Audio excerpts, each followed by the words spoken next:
doa itu adalah curhat seseorang, penyampaian hajat. Kalau bahasa kita sekarang mungkin orang curhat dengan Allah Subhanahu wa taala.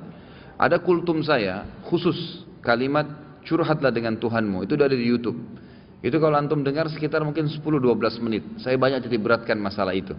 Jadi banyak bagaimana perasaan kita ikhwah dan akhwat sekalian pada saat kita sedang punya masalah. Kemudian kita sampaikan kepada seseorang, orang itu sangat bijaksana, dewasa, jawabannya enak, orangnya amanah. Lalu pada saat dia kasih kita jawaban, kita merasa dapat solusi. Kira-kira bagaimana perasaan antum? Senang dengan orang itu. Baik, setiap punya masalah kembali nggak ke orang yang sama? Kembali. Nah, orang mukmin tahu bahwasanya sebaik-baik tempat untuk curhat itu bukan manusia, Allah Azza wa Jalla. Para ulama salaf kita itu selalu kembali kepada Allah Subhanahu wa taala. Apa saja? Pernah saya sebutkan riwayat Bukhari menjelaskan bahwasanya para sahabat itu kalau sendal mereka putus, mereka mengangkat tangan ke langit mengatakan, "Ya Allah, sendal saya putus, gantikanlah." Pada saat mereka lapar, "Ya Allah, lapar, berikanlah makan." Memang Allah enggak lemparin sendal dari langit, Allah enggak bakal lemparin makanan dari langit, tapi jawaban doa datang dalam bentuk sinyal. Antum bilang, "Ya Allah, sembuhin saya." Allah enggak lemparin obat dari langit. Tapi Allah nanti akan memberikan jalan keluar. Antum bisa konsultasi sama dokter, cocok konsultasinya, resepnya cocok, sembuh. Allah jadikan dokter dan obat itu perantara atau penyebab antum jadi sembuh, gitu kan? Ada orang yang antum ngobrol, tiba-tiba diberikan solusi, jalan keluar oleh Allah Subhanahu wa taala. Maka kita dengan sendirinya bisa ya menghilangkan rasa lapar kita karena diajak makan oleh dia. Dan begitu banyak jalan keluar dari Allah Subhanahu wa taala. Cuma memang yang harus diketahui ada beberapa syarat doa. Yang pertama ikhlas. Ya, ini wajib ikhlas dalam semua ibadah. Kalau orang tidak ikhlas hanya karena mau dipuji oleh orang, hanya karena rutinitas, sebuah kebetulan, gitu kan? Saja teman-temannya berdoa dia juga ikut berdoa, maka beda dengan orang yang mengkhususkan doa ikhlas kepada Allah Subhanahu wa taala. Yang kedua, dia harus berdoa dengan Allah Subhanahu wa taala, ya, tidak meminta sesuatu yang haram. Sebagaimana sabda Nabi SAW, doa yang diikuti dengan sesuatu atau permintaan yang haram tidak akan dijawab oleh Allah. Yang ketiga, berdoa dengan Allah sementara dia yakin. Kata Nabi SAW dalam hadis Bukhari, berdoalah kalian dengan Tuhan kalian muqinuna bil ijabah. Harus yakin Allah akan berikan ijabah. Ya, karena Allah tidak akan menerima doa, innallaha la yaqbalu doa min qalbin ghafil. Allah tidak akan terima doa dari hati yang lalai. Jadi harus diikuti dengan keyakinan. Yang keempat, menjauhi sumber-sumber haram, baik itu makanan, minuman, pakaian, sebagaimana hadis yang sudah masyhur. Nabi SAW bersabda, seseorang rambutnya kotor, bajunya kotor, berantakan, gak punya alas kaki, berdoa, "Ya Allah kasih," bagaimana Allah kasih makanan, minuman, pakaiannya haram, gitu kan? Kemudian yang kelima, tidak istijal dalam ijabah, tidak buru-buru. Kata Nabi SAW, "Yustajabu li ahadikum malam ya'jal." Pasti Allah kasih jawaban doa seseorang antara kalian selama dia tidak tergesa-gesa. Kata para sahabat, "Wa kaifa ya'jal ya Rasulullah?" Bagaimana cirinya orang yang tergesa-gesa? Kata Nabi SAW, "Yaqulu da'autu wa lam yustajabu li fatarakat doa." Dia bilang, saya sudah berdoa tapi Allah belum kasih, lalu dia tinggalkan doa. Sementara doa itu punya batas sesuai dengan kadar bobot doanya. Misal, antum hanya sekedar lagi jalan, keluar dari rumah menuju ke satu tempat, antum mengatakan, "Ya Allah mudahkanlah." Doa yang ringan, memang kebetulan antum lagi jalan ke situ, Allah mudahkan, selesai, dijabah langsung pada saat itu kan. Ada doa yang bobotnya lebih berat. Istrinya misalnya dia baru nikah, dia belum tahu dia mandul atau istrinya mandul, lalu dia berdoa, "Ya Allah berikan saya anak." Mungkin dalam kondisi istrinya mandul atau dia mandul, Allah Subhanahu wa taala meletakkan orang ini kalau mau dikasih anak berdoa setahun misalnya, sebulan misalnya. Ada orang baru 2 minggu berdoa berhenti. Maka dia dapat pahala tapi enggak dapat targetnya. Padahal kalau dia sabar, dia doakan, tidak ada masalah. Nanti akan kita lebih banyak bahas itu di aulia. Di sini ada nanti bahasan khusus untuk wali-wali Allah dan wali-wali syaitan. Akan banyak contoh-contoh di mana para orang-orang soleh dulu berdoa kepada Allah SWT dan dijabah oleh Allah. Gitu kan? Tadi Nabi Zakaria berdoa 70 tahun baru Allah kasih. Bobot doanya memang berat. Dia minta agar istrinya mandul punya anak. Dan itu secara fitrah manusia sudah Allah ciptakan nggak bisa. Tapi Allah SWT juga tetap berikan asal dia sabarin. Dia tunggu sampai tanggal atau saat dia akan diijabah oleh Allah Subhanahu wa taala. Kalau bahasa saya pribadi ya dalam ceramah, sebenarnya orang berdoa itu seperti volume tape recorder biasa kalau kita, atau tape yang besar, tape deck yang biasa kita lagi mau besarin tuh kayak ada lampunya dari kecil sampai ke besar. Nah kalau kita sabarin terus sampai dia batas maksimal akan besar sekali itu gongnya, gitu kan? Akan besar sekali suaranya seperti itu. Ya, saya pernah ceritakan ada anak muda di Yaman, ya, yang menikah sementara dia buta. Masih ingat ya? Masih ingat gak nih? Hah? Kok kayak bengong? Anak muda di Yaman yang buta matanya hafal Quran menikah gara-gara doanya. Masih ingat gak? Atau belum saya ceritain? Wow, semangat ya kalau soal nikah. Ada satu anak muda di Yaman, kisah nyata terjadi. Dia hafal Quran dan waktu itu umurnya mencapai 23 tahun. Dan ini kisah sempat menghebohkan Timur Tengah. Ini tentang masalah dahsyatnya doa. Pada saat itu ikhwas sekalian dan akhwat, dia bilang sama orang tuanya, sama ayahnya, ayah, saya kayaknya merasa ingin menikah. Ayahnya ini setiap kali dia minta nikah pasti dibatalkan. Kata ayahnya, siapa yang mau menikah dengan kamu nak? Kamu buta, kamu gak bisa melihat, kamu sendiri harus diurus oleh orang lain. Belum tentu ada perempuan yang mau sama kamu. Nantilah gitu. Selalu begitu. Dia bilang lagi, sama lagi dipatahkan sama orang tuanya. Sampai akhirnya satu waktu dia putus asa, dia bilang, ya Allah, dia berdoa, ya Allah, tunjukkanlah kepada ayahku kalau aku ini layak menikah. Dan dia selama sebulan, perhatikan ya, ada kasus ini, dia berdoa sebulan, bukan berdoa sehari, 2 hari, 3 hari. Dia berdoa sebulan, yang dia minta sama Allah apa? Ya Allah, kasih saya seorang istri yang cantik, kaya, pintar. Semua dia minta nih, tiga-tiganya, gitu kan. Pokoknya cantik, kaya, pintar, gitu kan. Dia berdoa sebulan, terus dia berdoa sebulan. Dan ini umumnya nanti akan saya ceritakan kisah lain. Ingatkan saya sebentar, ada kisah seorang dari salaful ummah juga dari tabi'in yang kaya raya, bangkrut jadi kaya gara-gara berdoa sebulan. Memang ada batas waktu seperti itu ya. Kadang-kadang kena tergantung bobot permintaan. Maka dia berdoa sebulan. Subhanallah, di malam yang ke-20, di malam yang ke-30 dari doanya, setiap malam dia berdoa di tahajud, artinya pas hari 29 dia berdoa. Karena memang Nabi SAW menekankan 1 bulan itu 29 hari, gitu kan? Makanya Hijriah kebanyakan 29 hari. Maka dia mimpi, ada suara yang dia dengar dalam mimpinya, wahai fulan, Allah telah ijabah doamu dan jodohmu adalah si fulana, disebut namanya, tapi dalam kisah ini tidak disebut namanya. Ya, si fulana yang tinggal di kampung sebelah, nama ayahnya fulan, gitu kan?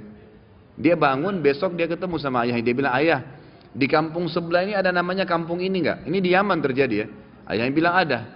Ada si anaknya yang buta ini, ada enggak seorang di sana laki-laki bernama fulan, namanya ayah perempuan ini? Ayahnya bilang ada, dan itu tokoh masyarakat di sana. Baik, ada enggak anaknya perempuan bernama fulana? Kata ayahnya ada. Kata si buta ini lamarin buat saya. Kata ayahnya, ini kau sudah gila. Sedangkan minta orang yang biasa saja belum tentu diterima, apalagi minta anak pejabat kaya, dan itu terkenal cantik, terkenal kisahnya banyak nolak laki-laki. Orang antri di rumahnya ngelamar. Ya biasa orang punya kelebihan biasa begitu kan. Baik, intinya adalah dia bilang, ayah, tapi saya mimpi. Dia ceritain mimpinya. Waktu dia ceritain mimpinya, ayahnya juga tersentuh. Tapi ayahnya bilang, baiklah, kita ke sana, tapi ini mempertaruhkan nama keluarga. Bisa diterima, bisa tidak, gitu kan? Pergi ke sana. Tiba di kampung sebelah, ringkas cerita, ngobrol lah, disambut oleh tuan rumahnya, lalu ngobrol-ngobrol secara umum, kami dari sini, terakhir menyampaikan hajatnya. Ini anak saya, orangnya buta, tapi dia hafal Quran. Orang yang soleh tinggal di rumah, tapi tidak ada pekerjaan gitu. Dan dia meminta terus terang kepada saya, agar melamar anak anda. Tahu apa yang terjadi ikhwah? Ayahnya perempuan, tanpa nanya banyak kepada anak laki-laki, mengatakan saya terima lamarannya. Ditanya sama ayahnya si laki-laki ini, sama si laki-laki juga, ayahnya terutama yang tanya, kok kenapa anda langsung menerima, belum tanya anak saya, belum tanya kegiatan sehari-harinya apa? Kata ayahnya ini, yang calon mertuanya, saya tadi malam mimpi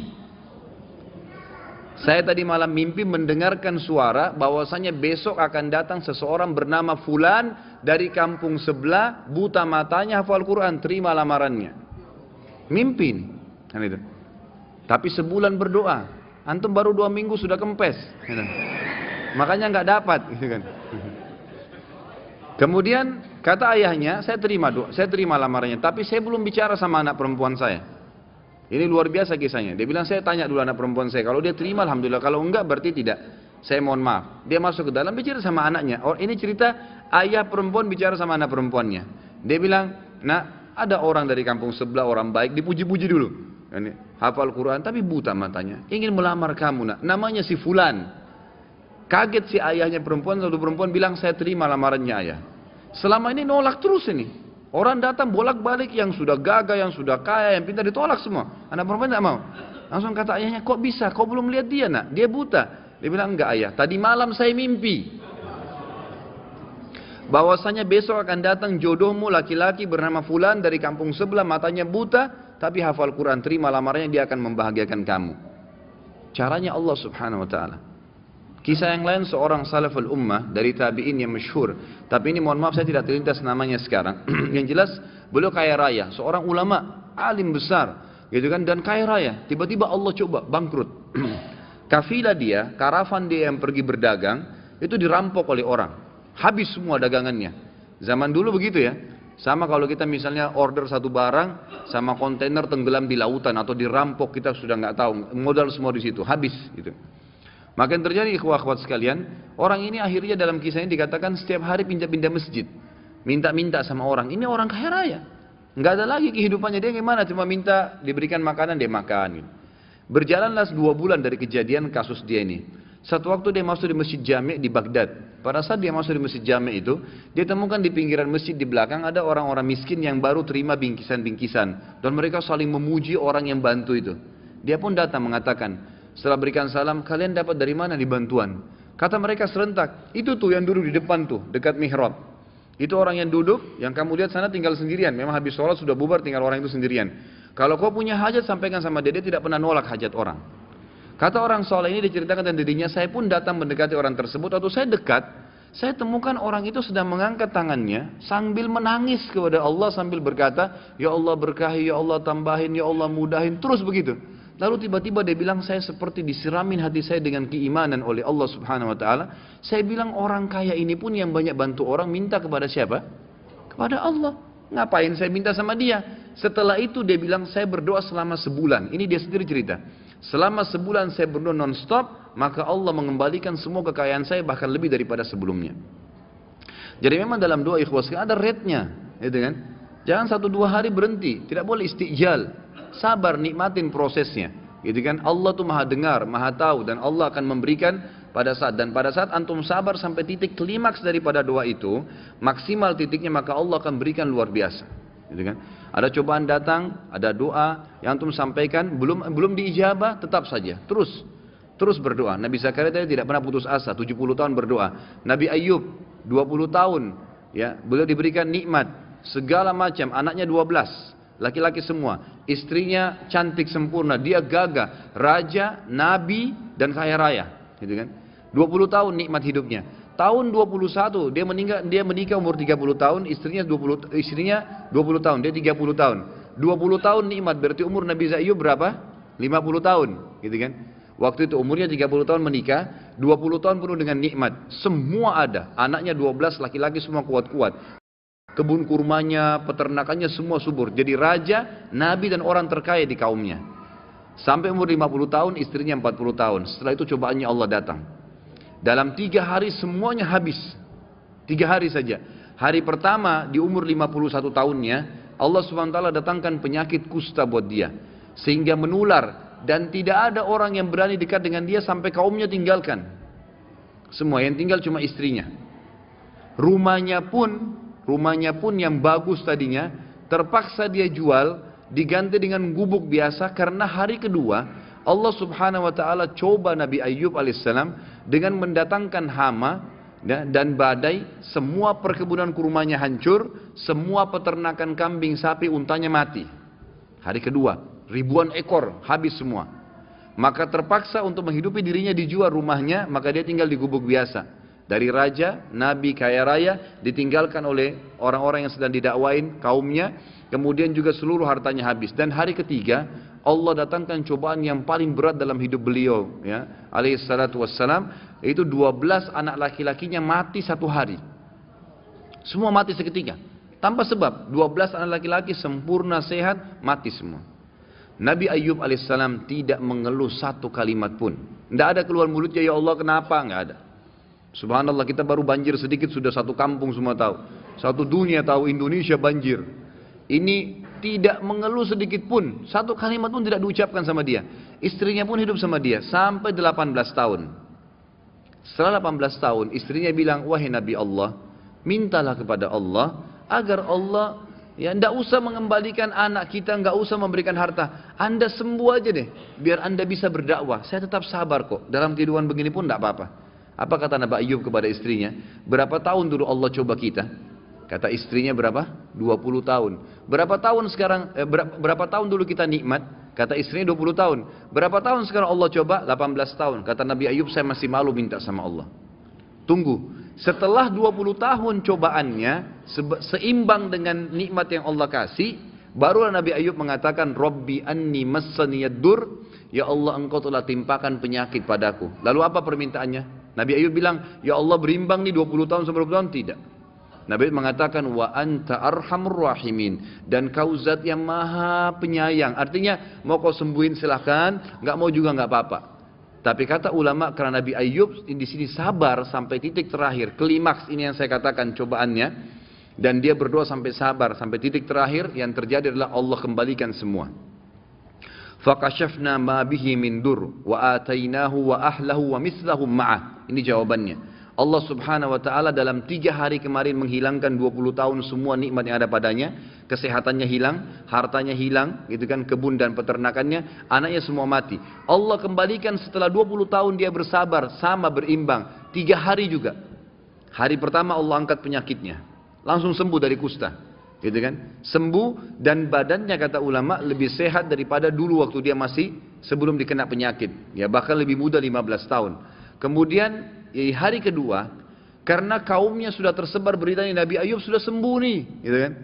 Hari kedua, semua kaumnya bawa hadiah. Ada yang bawa unta, ada yang bawa kambing, ada yang bawa sapi, ada yang kasih pohon kurma. Pokoknya dihibain. Hibah dari kaumnya ini, hibah ya, pemberian saja, itu double dari apa yang dia milikin dulu.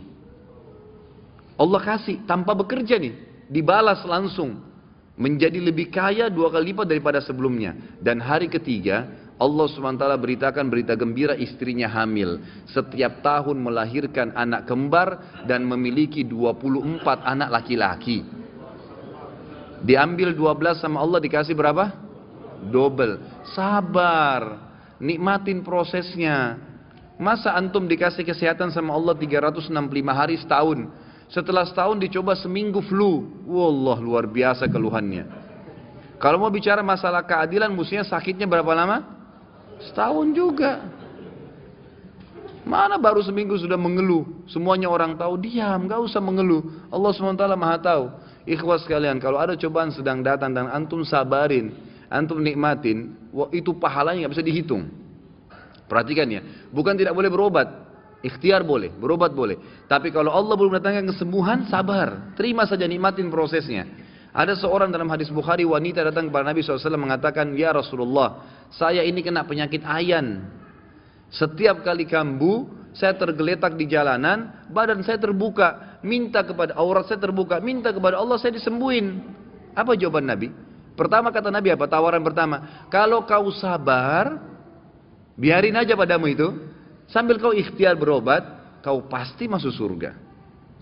Tapi kalau kau mau, saya minta disembuhkan sama Allah bisa, tapi nggak ada jaminan surga. Apa kata wanita itu? Saya mau surga ya Rasulullah. Tapi minta kepada Allah agar kalau saya kambuh, tidak terbuka aurat saya. Maka Nabi SAW doakan. Tapi perhatikan garis bawahnya apa kata Nabi? Kalau kau sabar, kau masuk surga. Abu Qatadah radhiyallahu anhu, ya, di salah satu peperangan yang pernah matanya mau tercopot. Sudah dengar kisahnya kan? Belum juga? Masa sih? Anak kadang-kadang ragu mau nyampein kisah ini. Karena pikir antum sudah hadiri pengajian anak. Abu Qatadah itu dalam satu peperangan sahabat Nabi yang mulia. Abu Qatadah ini sahabat yang gagah, ya, orangnya sangat pintar berperang. Tapi satu waktu di perang, kalau tidak salah ini perang Khandak, ada anak panah nyasar, kena bola matanya yang kanan, sampai bola matanya jatuh. Ini Abu Qatadah, orangnya sangat gagah. Dan setelah selesai peperangan, memang dia niat mau menikah, gitu kan? Matanya ini jatuh dan ada anak panah nancap situ. Sebagian sahabat lewat bilang, wahai Abu Qatadah, matamu udah nggak bisa, kita potong aja. Kata Abu Qatadah apa? Dia pintar, dia tahu Nabi SAW masih ada. Dia bilang jangan dulu. Sebelum kalian potong, tetap bawa saya ke Rasulullah. Saya ingin lihat Nabi bilang apa nih tentang mata saya. Begitu Nabi SAW lihat, Nabi senyum. Tahu ini kalau Abu Qatadah datang kena minta sesuatu. Abu Qatadah langsung, Nabi SAW langsung mengatakan, wahai Abu Qatadah, kalau kau sabar dengan tanpa mata nih, dipotong, tanpa mata, pasti kau masuk surga. Cobaan ini akan membawa kau masuk surga. Ya, karena matamu jatuh di jalan Allah nih, gitu kan. Tapi kalau kau mau minta saya sembuhkan, saya minta sembuhkan, tapi tanpa ada jaminan surga. Abu Qatadah diam sebentar, sejenak. Ini kalau saya tanpa mata masuk surga, tapi nggak ada matanya satu. Ini mau nikah setelah perang, gitu kan? Kemudian tapi kalau saya minta disembuhin sembuh, tapi nggak ada surga. Abu Qatadah tundukkan kepala lalu berkata, ya Rasulullah, doakan kepada Allah agar disembuhkan mata saya dan saya juga minta surga. Gitu kan? Dan ini hadis Bukhari, hadis sahih riwayat Bukhari. Ini menandakan memang apa? Nabi SAW memberikan kesempatan orang kalau datang cobaan, antum sabarin, nikmatin prosesnya. Kata Umar bin Khattab, orang yang bisa menerima sebuah cobaan yang datang kepadanya sebagai takdir Allah, akan membuat hatinya pelong menerima cobaan tersebut. Lagi sakit kah, kehilangan harta kah, bangkrut kah, dia akan bisa melaluinya dan ada pahalanya. Dan pasti ma'al usri usra, pasti setelah kesulitan akan kemudahan. Tapi butuh tunggu tanggal mainnya, tunggu tanggalnya saja, gitu kan? Di sini kita harus tahu. Dan di sini kata Umar dia akan mudah melaluinya. Tapi kalau orang ditimpa musibah yang tetap dia akan harus lalui sampai masanya, ajalnya, batas musibah itu. Jadi bukan berarti antum pas sakit antum mengeluh, ya kenapa saya sakit ya? Ya tadi malam kalau AC saya tidak kecilin ya, dan seterusnya. Ya kemarin kalau saya tidak kena hujan ya. Itu kan tidak boleh diucapkan dalam Islam ya. Antum ucapin itu tetap tidak sembuh. Akan sembuh di waktu yang Allah sudah tentuin. Pada saat hari H Allah tentuin ajal ya. Ajal batasnya itu, pada saat itu Allah akan sembuhin. Allah akan mudah antum minum obat, minum air antum akan sembuh. Ingat ikhwas sekalian, semua punya ajal ya. Di muka bumi ini semua, di alam semesta semua punya ajal. Ajal ini bahasa ceramah saya pribadi adalah tanggal expire, gitu kan. Jadi bukan cuma kita yang punya tanggal expire, tapi semuanya. Ya, seorang sahabat pernah pembantunya pecahin piring, lalu dia marah dengan pembantunya. Nabi SAW dengar, Nabi panggil. Kata Nabi SAW, kenapa kau marah dengan pembantumu? Ketahuilah, piring yang dipecahkan oleh pembantumu punya ajal, batas yang Allah sudah tentuin, sebagaimana kamu punya ajal. Kalau bukan pecah di tangannya, akan pecah di tanganmu. Antum kalau lagi jalan ban motornya pecah, nggak usah marah-marah. Antum mau susun 1000 alasan pun penyebabnya, mungkin licin, mungkin hujan, mungkin paku, tetap sudah bocor. Udah ajalnya ban itu. Oh sudah ajalnya, tinggal perbaikin, tambal atau ganti. Selesai, orang mukmin begitu hidupnya. Semua jadi simpel. Semua punya ajal dan batas. Jelas ya?